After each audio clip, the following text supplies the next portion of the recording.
10 నెలలు కొడుకు కనపడలేదు, విదేశాలు వెళ్ళాడు. 10 నెలల తర్వాత కొడుకు వస్తున్నాడు. నువ్వు ఆ విమానాశ్రయం బయటికి వచ్చే గేటు దగ్గర నిలబడ్డావు. వచ్చే వాళ్ళందరినీ చూస్తుంటావు, కొడుకేనేమో కొడుకేనేమో కొడుకేనేమోనని. వాడు పెట్టి లాక్కుంటూ వస్తున్నాడు. వాణ్ణి చూడగానే ఎంత సంతోషపడిపోతావు, ముఖం ఎలా ప్రహృష్టమైపోతుంది. ఇలా అయిపోయి వాడు రాగానే చేతులు తడివేసి, నాన్న ఎంత సన్నపడిపోయావురా, జుట్టు తగ్గిపోయిందిరా, బాగా తెల్లబడ్డావు అని గట్టిగా కౌగిలించేసుకుంటావు. అయ్యో ఇంతమంది చూస్తున్నారు, బాగుంటుందా బాగుండదా ఏమీ లేదు, ఆనందంతో కౌగిలించేసుకున్నావు కొడుకుని. నాన్న వేళపట్టును తిన్నావారా, అమ్మ చూస్తోంది అని గబగబా ఏవేవో మాటలు మాట్లాడేస్తున్నావు. నీ కన్న కొడుకుని 10 నెలలు చూడకపోతేనే నువ్వు అంత తల్లడిల్లిపోయావే. కొన్ని కోట్ల కోట్ల జన్మల అనుబంధం నీకు ఆ స్వామితో. ఆయనని పూజలో ఆరాధన చేస్తున్నప్పుడు ఎప్పుడూ అప్పుడు గగుర్పాటు కలిగి ఆ సంతోషంతో 2 చేతులెత్తి నీకొచ్చిన శ్లోకమో స్తోత్రమో చేసి నీ హృదయం పరవశించిపోయి గగుర్పాటు వచ్చి కన్నుల నీటిధారలు వచ్చి కంఠం గాద్గదికమై మాట రాక నిలబడిపోతే నీ జీవితం మొత్తం మీద పూజ చేసిన రోజు మధురమైన క్షణం అంటే అది. ఆ గగుర్పాటు రావాలి, అది స్తుతి అంటారు. నిజానికి అందులో మాట ఉందా అంటే చెప్పడం కష్టం. అందుకే అందరూ అలా అనుభవించగలరా అంటే చెప్పడం కుదరదు. చూడండి, లలితా సహస్రనామ స్తోత్రం చదవండి అన్నాను అనుకోండి, గడగడ గడగడ గడగడ గడగడ గడ చదివేస్తారు. శ్రీమాత శ్రీ మహారాజ్ఞి శ్రీమత్ సింహాసనేశ్వరి అలా కూడా చదవరు. నాకు గబగబా చదవడం అలవాట్లేక అలా చదువుతున్నాను. కానీ చిలగ్నికుండ సంభూత దేవకార్య సముద్యత ఉద్యద్భాను సహస్రాభ చతుర్బాహు సమన్విత రాగస్వరూప పాషాఢ్య క్రోధాకారంకుశోజ్వల మనోరూపేక్షుకోదండ పంచతన్మాత్ర సాయక నిజారుణ ప్రభాపూరమజ్జద్బ్రహ్మాండమండల చంపకాశోక పున్నాగ సౌగంధికల సత్కచ అన్నాను అనుకోండి. నాకు అమ్మవారి పెద్ద కబరీబంధం, అది భుజాల వరకు ఉంటుంది. అమ్మవారు నడుస్తుంటే ఇలా ఇలా తగులుతుంది. నటభుజ ధమ్మిల్ల బంధమ్ముతో అంటారు పోతన గారు. అది ఇలా ఇలా తగిలి ఇలా ఇలా ఆడుతుంది.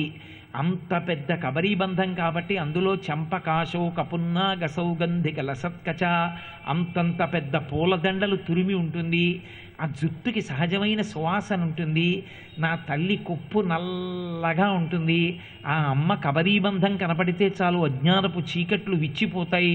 ధునోదుద్భాంతం నస్తులిత దళితేందీవరవనం అంటారు శంకరులు అని మనసులో ధ్యానం కుదిరి నేను ఆ మాట చెప్పి చంపకాశోక పున్నాగ సౌగంధిక లసత్కచ అని నాకు ఆ కబరీబంధం ఇక్కడ కనపడుతుంటే కళ్ళు పైకి తెరిచి ఉన్న చెయ్యిలా పెట్టి చంపకాశోక పున్నాగ సౌగంధిక లసత్కచ చంపకాశోక పున్నాగ సౌగంధిక లసత్కచ అంటున్నాను అనుకోండి.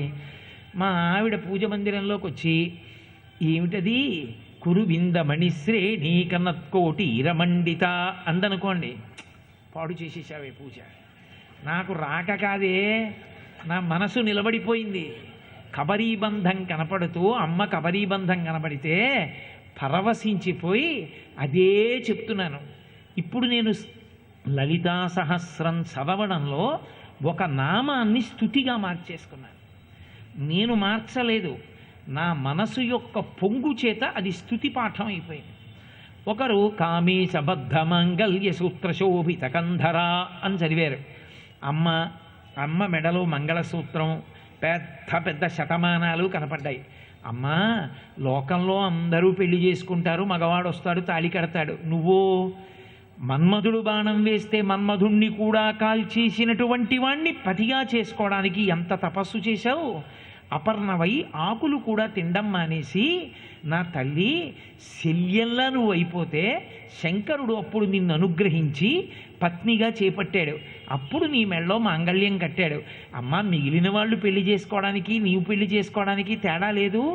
మన్మధుణ్ణి కాల్చిన వాడు నీకు వశుడై ఓంగి శంకరుడు నీ మెళ్ళో 3 ముళ్ళు వేస్తే వచ్చిన మంగళసూత్రం. అమ్మా, నీ మంగళసూత్రం వెనక నీ విజయం ఉంది, నీ తపస్సు ఉంది, నీ వైభవం ఉంది. ఎన్ని అవతారాలు ఎత్తినా శంకరుడే నీకు భర్త, పాతివ్రత్యం ఉంది.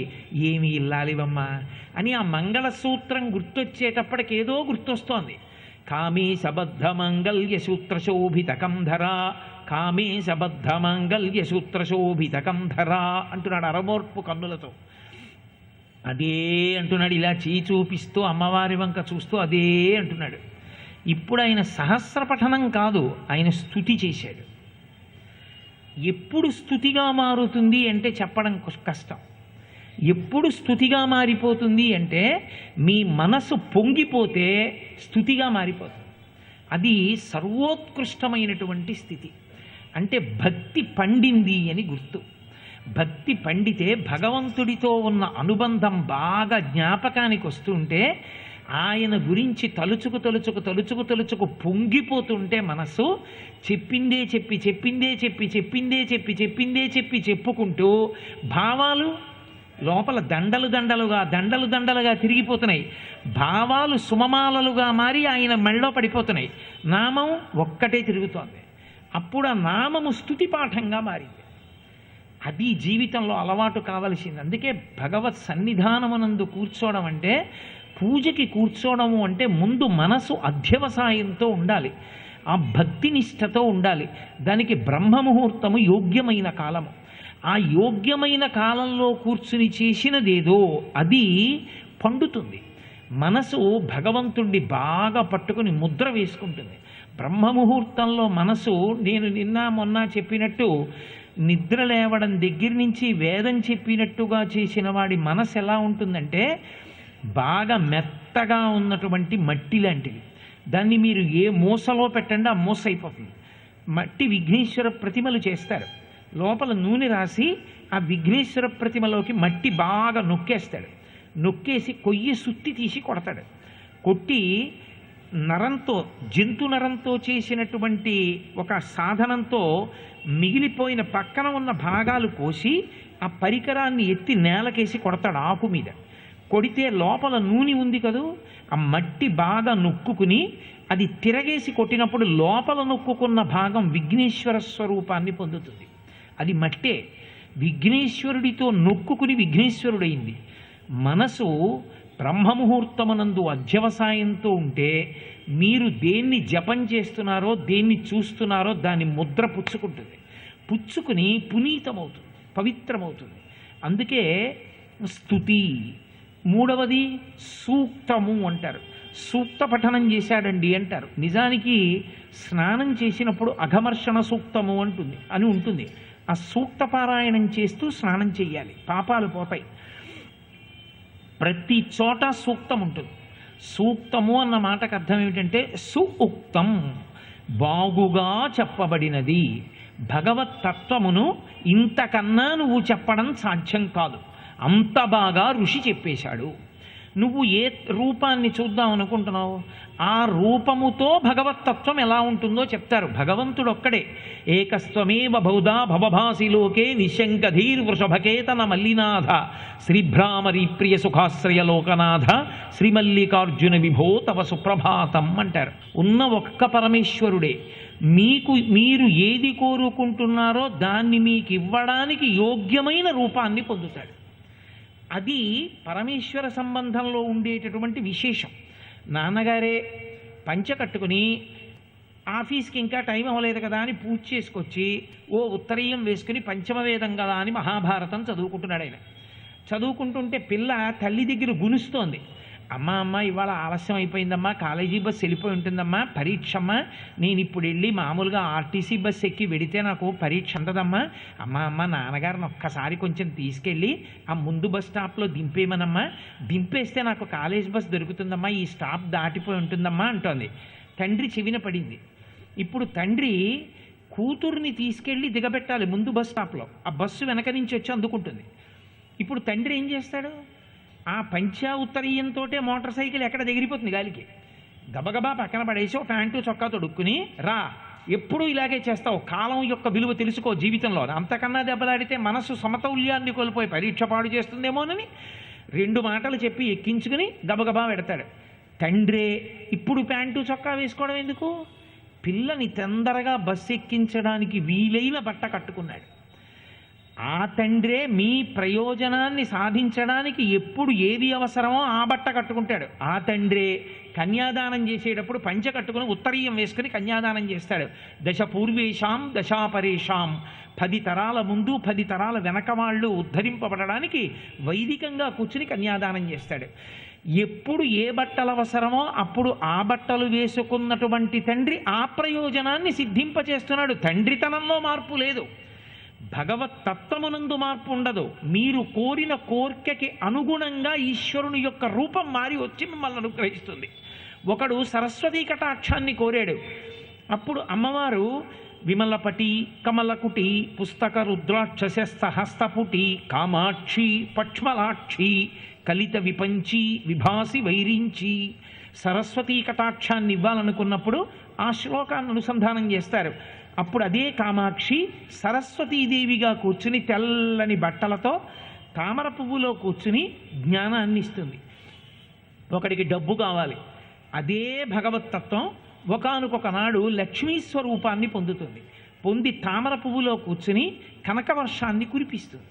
అదే భగవత్తత్వం ఒకనాడు శరీరానికి బలం శక్తి మేధ కావలసి వచ్చాయి, దుర్గాస్వరూపంలో అనుగ్రహిస్తుంది, ప్రమాదాన్ని తొలగిస్తుంది. ఏ స్వరూపము యొక్క తత్వం ఏమిటి నువ్వు ఆలోచించి చెప్పక్కర్లేదు, ఋషి దర్శనం చేసి చెప్పాడు దాన్ని సూక్తం. అందుకే దుర్గా సూక్తం, భూసూక్తం, నీలా సూక్తం, మన్యు సూక్తం, శ్రీ సూక్తం, పురుష సూక్తం, అలా సూక్తాలు ఉంటాయి. ఆ సూక్తాన్ని మీరు పరిశీలనం చేస్తే ఓ భగవత్ తత్వం ఇలా ఉంటుంది అని సాధికారికంగా మీకు తెలుస్తుంది. బాగుగా చెప్పబడినది, అందుకే అది బాగుగా చెప్పబడినది కనుక ఆ భగవత్తత్వాన్ని పిలవడానికి సూక్తాన్ని అన్వయం చేస్తారు. అన్వయం చేసి సూక్తంలో ఉన్న భాగాన్ని మంత్రంగా మార్చి షోడశోపచారములకు ఆ మంత్రాల్ని తీసేసుకుంటారు. పురుష సూక్తం ఉందనుకోండి, సహస్రశీర్ష పురుష సహస్రాక్ష సహస్రపాత్ స భూమిం విశ్వతో వృత్వా అత్యతిష్ట దశాంగుళం అని పక్కనే హిరణ్యవర్ణాం హరిణీం సువర్ణ రజతస్రజాం అని శ్రీ సూక్తంలో మొదటి శ్లోకాన్ని పురుష సూక్తంలో మంత్రాన్ని రెండింటినీ కలిపి శ్రీ ఉమామహేశ్వరాభ్యాం నమః ఆవాహయామి అంటాడు. ఆ సూక్తంలో ఉన్న రెండిటినీ కలుపుతాడు, ప్రకృతి పురుషుల్ని పిలుస్తాడు. ఇప్పుడు ఆ సూక్తమునందు ప్రతిపాదన చేయబడినవే యజ్ఞ అంటే ఆరాధన యందు యజుర్వేదం అంటారు. అందుకే ఆరాధన ప్రక్రియ యందు వేదంలో దాన్ని మంత్రంగా తీసుకొచ్చి షోడశోపచార పరికల్పన యందు వాడుకుంటాడు. అది సూక్తం. సూక్తం బాగా అర్థమైందనుకోండి స్తుతిగా మారిపోతుంది. సూక్తమే స్తుతిగా మారిపోతుంది. ఒక్కొక్కసారి పరవశంతో ఉన్నాడు, విజయవాడ వెళ్ళి కనకదుర్గమ్మ ముందు నించున్నాడు.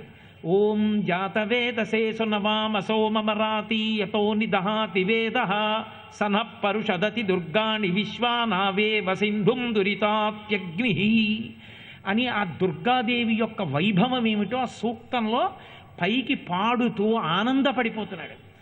ఆనందపడిపోతూ ఆ సూక్తం చదువుతున్నాడు. ఇప్పుడు సూక్త పఠనమే స్తుతిగా మారిపోతుంది, శ్లోకమే స్తుతిగా మారిపోతుంది, వచనమే స్తుతిగా మారిపోతుంది, భజనమే స్తుతిగా మారిపోతుంది. ఏది ఎప్పుడు స్తుతిగా మారినా అది మీ పొంగు వలన మారుతుంది. సూక్తం బాగుగా చెప్పబడినది. అందుకే అన్వయం చేసుకుంటే జాతకం చేత కనిపెట్టబడిన వాటిని పరిహరించుకుంటాడు. అది వేదం యొక్క గొప్పతనం. వేదమునకు ఉపాంగములలో జ్యోతిషం ఒకటి. వేదము పురుషస్వరూపాన్ని పొందితే జ్యోతిషము నేత్రస్థానంలో నిలబడుతుంది. ఇప్పుడు కోటేశ్వరరావు ఆ ధ్వజస్తంభం చూసారా దేవాలయంది అన్నారనుకోండి, బాగుంది సుమండి, ఎంత కనకవర్ణంలో ఉందో అంటాను. అంటే నాకు ఇక్కడి నుంచి చూస్తే కనపడడానికి ఏది ఆధారం? కన్ను. చేతితో చూడలేను, కంటితో చూడలేను, కంటితో చూస్తాను, చేతితో కాలితో చూడను. కన్ను దూరంగా చూడడానికి పనికొస్తుంది. జ్యోతిషం దూరంగా కాలంలో జరిగిపోయేటటువంటి వాటిని లెక్క పెట్టడానికి పనికొస్తుంది. శాస్త్రం సరిగా చదువుకోకపోతే ఆ వ్యక్తి తప్పేమో కానీ శాస్త్రం తప్పు కాదు. వైద్యులలో ఎవడో ఒక వైద్యుడు పొరపాటున వైద్యం తప్పు చేసి ఉండవచ్చు, అందుచేత వైద్యశాస్త్రం తప్పు కాదు, వైద్యుడి తప్పు. జ్యోతిషం సరిగా తెలియనివాడు ఎక్కడో లెక్క కట్టడం తప్పు కట్టి ఉండవచ్చు, జ్యోతిష శాస్త్రం తప్పు కాదు. నువ్వు వ్యక్తిని బట్టి శాస్త్రాన్ని చెప్పకూడదు, శాస్త్రం చదువుకుని శాస్త్రం యొక్క గొప్పతనం చెప్పాలి. నీకు అసలు శాస్త్ర ప్రవేశం లేకుండా నువ్వు శాస్త్రాన్ని నిర్ధారిస్తావు, నీకేం తెలిసిన మాట్లాడతావు దాని గురించి. జ్యోతిషం అంటే జ్యోతిషమే. జ్యోతిషము కన్నా గొప్పది ఏదంటే ఈశ్వరుడే. ఈశ్వరుడే గొప్పవాడంతే. ఎందుచేతంటే జ్యోతిషం విషయంలో ఆ మాట అన్నాను కాబట్టి మీతో ఒకటి మనవి చేస్తాను. పూర్వం ఒక మహానుభావుడు ఉండేవాడు. ఆయన భాస్కర గణితము అని గణితాన్ని కూడా రచన చేశాడు. ఆయన పూర్వకాలంలో గడియారాలు ఉండేవి కావు. ఆ నీరు చుక్క చుక్క చుక్క చుక్క చుక్క కింద పైనుంచి కింద పడేటటువంటి దాన్ని బట్టి ఘటికా కాలాన్ని లెక్క కట్టి నిర్ణయం చేసేవారు. ఆయన తన కూతురి జ్యోతిషం చూశాడు, జాతకం. లీలావతి గణితం అంటారు, కూతురి పేరు లీలావతి. ఆ జాతకం చూశాడు, ఆమెకి వైధవ్యం ఉంది, పెళ్ళవగానే ఆమెకి వైధవ్యం వస్తుంది. కాబట్టి ఎట్టి పరిస్థితుల్లో వైధవ్యం రాకుండా ఉండే అత్యంత బలమైన ముహూర్తం చూశాడు. చూసి ఆయన పెళ్లి చేద్దాం, ఆ ముహూర్తంలో ఆమెకి వైధవ్యం రాదని పీటల మీద కూర్చోబెట్టాడు. ఆ పిల్ల పెళ్లి పీటలకు వచ్చే ముందు చిన్నపిల్ల కదూ, పూర్వం అష్టవర్షేత్ భవేత్ కన్యా, 8 ఏళ్లకు పెళ్ళి. ఆ పిల్ల ఆడుకుంటూ ఆడుకుంటూ ఆ నీరు ఇసక పడేటటువంటి సాధనం దగ్గరికి వెళ్ళి తొంగి చూసింది. ఆమె ముక్కు పుడకలో ఉన్నటువంటి చిన్న ముత్యం ఒకటి జారి అందులో పడింది. ఆ నీటి బిందువు జారవలసిన చోట అడ్డుపడి పడవలసిన నీటి ధార సరిగ్గా పడలా, ఇసక పడకపోతే ముహూర్తం దాటిపోయింది. దాటిపోయాక సుముహూర్తం అనుకుని పెళ్లి చేశాడు, వైధవ్యం వచ్చింది. ఈశ్వర నిర్ణయం గొప్పది. జ్యోతిషాన్ని ఆధారం చేసుకుని జ్యోతిషంతో నెగ్గడవు, ఈశ్వరానుగ్రహంతో నెగ్గుతాడు. ఎలా నెగ్గుతాడంటే ప్రమాదం జరుగుతోందని తెలిసింది, ఇప్పుడు దుర్గా సూక్తాన్ని అన్వయం చేసుకుంటాడు. దుర్గకి అధికారం ఉంది, ప్రమాదం జరిగేవాణ్ణి కూడా ప్రమాదంలోంచి చేయి పట్టి పైకి ఎత్తేస్తుంది ఆవిడ. దుర్గా స్వరూపాన్ని ప్రతిరోజు దుర్గా సూక్తంతో, సూక్తం అంటే సూక్తంలో ఏం చెప్పారో పరిశీలిస్తాడు. పరిశీలించి పరమ భక్తితో దుర్గా సూక్తం చదువుకుంటాడు. జరగవలసినటువంటి ప్రమాదం జరుగుతుంది, కానీ పెద్ద ప్రమాదం జరగవలసింది బయటపడిపోతాడు. ఇంత చెప్పాను కాబట్టి అసలు నేను ఎన్నడూ వేదికల మీద చెప్పని విషయం ఒకటి చెప్తాను. మా గురువుగారు ఒకసారి నా దగ్గరికి వచ్చి అన్నారు, రే నాయన, నీ జాతకంలో పరమ ప్రమాదకరమైనటువంటి సంఘటన జరగబోతోంది. నీ శరీరంలోంచి విపరీతంగా నెత్తురు ఊడిపోతుంది, చాలా కాలం వైద్యశాలలో ఉండవలసి ఉంటుంది, భయంకరమైన కాలం ఆసన్నం అవుతోందిరా నాయన, ఎందుకైనా మంచిది రోజు నువ్వు దుర్గా సూక్తం చదువు, వెంటనే నువ్వు 3 రోజుల్లో విజయవాడ వెళ్ళిపో కనకదుర్గమ్మ దర్శనానికి అన్నారు. గురువుగారి మాట శిరోధార్యం అంతే, గురువు మాట సలహా కాదు, గురువు మాట శాసనం. మరునాడే బయలుదేరి విజయవాడ వెళ్ళి కనకదుర్గమ్మ తల్లి దర్శనం చేసుకొచ్చా. దర్శనం చేసుకొచ్చి దుర్గా సూక్తం పారాయణ చేస్తున్నాను. 2 రోజులు అవ్వలేదు, ప్రమాదం జరిగింది. నిజంగానే కింద పడిపోయాను. ఎంత పెద్ద ప్రమాదం జరగవలసిందో, కానీ బహు ఆశ్చర్యకరంగా ఈశ్వరుడు తప్పించాడు. వేసుకున్న బట్టలు చిరిగిపోయి మోకాళ్ళు కొట్టుకుపోయి నెత్తురు ధారలుగా పడిపోయింది. నాకు చాలా కోపం వచ్చింది నన్ను గుద్ది పడగొట్టిన వ్యక్తి మీద. తిట్టబోయా, మా గురువుగారు గుర్తొచ్చారు, ప్రమాదకాలం ఆసన్నమైంది, దుర్గమ్మని పూజించు అని. ఓ నా తల్లి, నెత్తురు ధారలుగా కారి ఆసుపత్రిలో పడిపోవలసిన వాణ్ణి సన్నగా నెత్తురు ధారలుగా పడేట్టు, బట్టలు చిరిగిపోయేటట్టు, నేల మీద పడిపోయేటట్టు, మోకాళ్ళకి దెబ్బ తగిలేటట్టు చేసి ఎముక కూడా విరగకుండా కాపాడేసింది. కాబట్టి వాడిని నిందించడం ఎందుకని, వెళ్ళవయా అని చెప్పి పంపించేసి నా మానాన్ని నేను ఏదో వెళ్ళాను, కాస్త ఏదో శుభ్రం చేశారు, చిన్న మందులు రాశారు, ఆసుపత్రికి వెళ్ళానా లేదా వెళ్ళాను, నెత్తురు కారిందా లేదా కారింది, పడ్డానా లేదా పడ్డాను, బట్టలు చిరిగిపోయాయా లేదా చిరిగిపోయి, నెత్తురు కారిపోయిందా లేదా కొంత కారింది, అత్యంత ప్రమాదం జరిగిందా లేదు. ఇంత త్రుటిలో ఆవిడ తప్పించేసిందంతే. అది జ్యోతిషాన్ని ఈశ్వరుడితో కలుపుతారు.